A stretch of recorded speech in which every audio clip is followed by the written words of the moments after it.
Café noir. La rencontre est stupéfiante, surfaite, superfétatoire. Au loin, ses yeux bourrés de calmants regardent leurs histoires. Il n'y a que des fous en miroir, mais je sens son regard expiatoire. Elle est sombre et recrache ses volutes de fumée comme un ciboire. Les cheveux sont courts, châtains, sur ses yeux, des lunettes noires.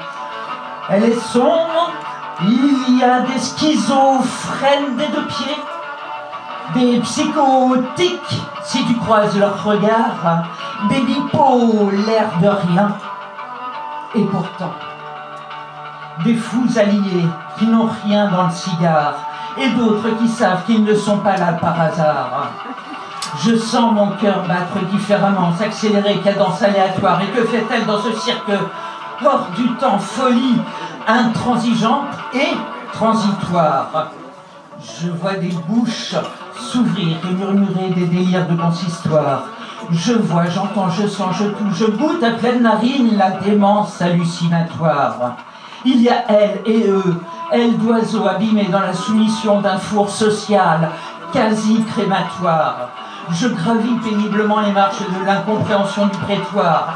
Ils sont là, comme ils sont plongés dans le froid, sans nom du désespoir. Je la regarde en face et derrière ces carreaux bizarres, je vois l'âne panthère noire d'un soir. Je souris, je tremble, je veux un contact, mais elle semble ne pas me voir. Elle est murée dans son silence, sans émotion apparente, sans même un regard.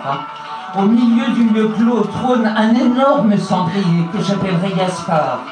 Un tsunami d'émotions m'étreint, m'enserre, m'étrangle, me submerge, sans espoir. Je rallume une cigarette, mais je voudrais m'abstenir de la fumer dans ce fumoir. Je contemple la déraison de celui qui ne peut plus se passer d'un comptoir. Elle ne bouge pas, bête effrayante, monstre avide qui m'agrippe sans échappatoire. Je veux partir, m'enfuir, me perdre, me disperser, m'ensevelir dans son brouillard. Elle est là, immuable, sans un geste, sans un mot, sans une sensation pour l'auditoire. Fuyez la folie!